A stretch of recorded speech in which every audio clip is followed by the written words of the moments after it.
Hey everyone, welcome to अड्डा 24/7। This is Aditi और आज हम करने वाले हैं ग्रेड 9 बायोलॉजी का तीसरा चैप्टर स्टार्ट, जिसका नाम है डाइवर्सिटी इन लिविंग ऑर्गेनिज्म। ये एक बेसिक इंट्रोडक्टरी वीडियो है आपको ये समझाने के लिए कि इस चैप्टर के अंदर हम क्या क्या कवर अप करने वाले हैं। हम स्टार्ट करेंगे बायोडाइवर्सिटी की बेसिक डेफिनेशन के साथ। इसके अंदर मैं आपको ये समझाऊंगी कि डाइवर्सिटी का मतलब क्या होता है, फिर मैं आपको ये बताऊंगी कि बायोडाइवर्सिटी क्या होती है। तो डिफरेंट टाइप के ऑर्गेनिजम्स हमारे सराउंडिंग में प्रेजेंट हैं, उनको बेसिकली अपन डाइवर्सिटी बोलते हैं। बायोडाइवर्सिटी क्या होती है, इकोसिस्टम के अंदर कितने तरीके की बायोडाइवर्सिटी देखने को मिलती है, ये सब मैं आपको टॉपिक के अंदर कवर अप करवाऊंगी। फिर हम पढ़ेंगे क्लासिफिकेशन ऑफ लिविंग ऑर्गेनिज्म, जिसमें मैं आपको सबसे पहले ये बताऊंगी कि क्लासिफिकेशन किस किस बेसिस पे किया जाता है और क्लासिफिकेशन की जरूरत क्यों है।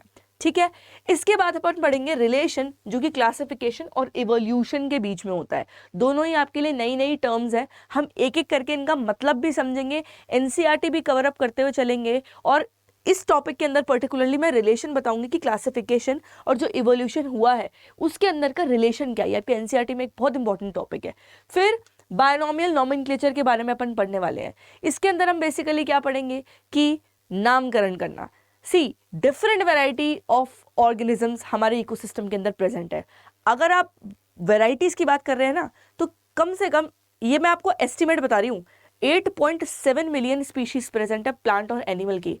अब आप खुद बताओ, प्रैक्टिकली क्या ये चीज़ पॉसिबल है कि हम सारे के सारे जो भी लिविंग ऑर्गेनिज्म प्रेजेंट हैं, इवन कुछ कुछ तो ऐसे होते हैं जो नेकेड आइज से दिखते भी नहीं है, उनका हम उनको कैसे आइडेंटिफाई करें बेसिकली। ठीक है, तो बायनोमियल नोमेनक्लेचर दिया गया, उनकी नेमिंग करी गई है। इसके अंदर हम ये चीज़ पढ़ने वाले हैं, कैसे करी गई है, अपन कैसे इसको करते हैं। इवन हम एक एग्जाम्पल से समझेंगे, ह्यूमंस के एग्जाम्पल से समझेंगे कि हमारा जो क्लासिफिकेशन किया गया है, नेमिंग करी गई है, ठीक है, वो किस बेसिस पे करी गई है और उसके रिस्पेक्ट में औरों की कैसे करी जाती है, मैं सब कुछ समझाऊंगी।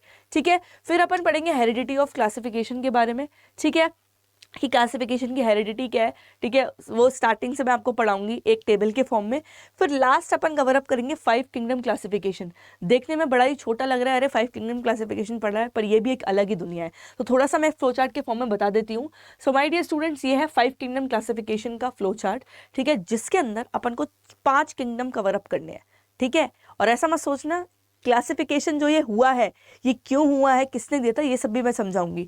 तो इसके अंदर अपन किंगडम मोनेरा पढ़ेंगे, प्रोटेस्टा पढ़ेंगे, हम फंगी पढ़ेंगे, प्लांटे पढ़ेंगे और एनिमेलिया पढ़ेंगे। जो भी एनसीईआरटी के अंदर दिया है वो भी कवर अप करेंगे। एग्जाम्पल के थ्रू मैं कोशिश कराऊंगी कि क्लास में पढ़ते पढ़ते चीज़ें आपको दिमाग में फिट बैठ जाए। ठीक है, तो अपन किंगडम मोनेरा से स्टार्ट करेंगे। ठीक है, फिर अपन जाएंगे प्रोटेस्टा पे। प्रोटेस्टा के अंदर मैं आपको फंगी और प्लांटे दोनों पढ़ाऊंगी। ठीक है, और उसके बाद अपन एनिमेलिया के अंदर एनिमेलिया पढ़ेंगे। इवन प्लांटे और एनिमेलिया का भी फर्दर बाइफर्केशन है, बहुत सारा क्लासीफाई इसको अपन ने किया है। ठीक है, तो ये भी मैं उसके अंदर कवर अप करने वाली हूँ। ठीक है, तो स्टार्टिंग फ्रॉम द इंट्रोडक्शन, जो भी मैंने टॉपिक वाइज बताया है आपको, ऐसे ऐसे आप मेरे साथ फॉलो करते हुए चलेंगे। टॉपिक वाइज जबरदस्त वीडियोस आपको इस चैप्टर की मिलेंगी, क्योंकि इस चैप्टर के अंदर बच्चों को बहुत कंफ्यूजन होता है और ये चैप्टर 11th में इतना वास्ट करके दे रखा है। आप अभी से अपने कंसेप्ट क्लियर करके चलोगे ना, तो बाद में आपको बहुत हेल्पफुल रहेगा। ठीक है, तो इसी के साथ ये था basic introductory video of diversity in living organism. First video upon start करेंगे जिसमें मैं आपको डाइवर्सिटी के बारे में बताऊंगी और बायोडाइवर्सिटी के बारे में बताऊंगी। So thank you for watching.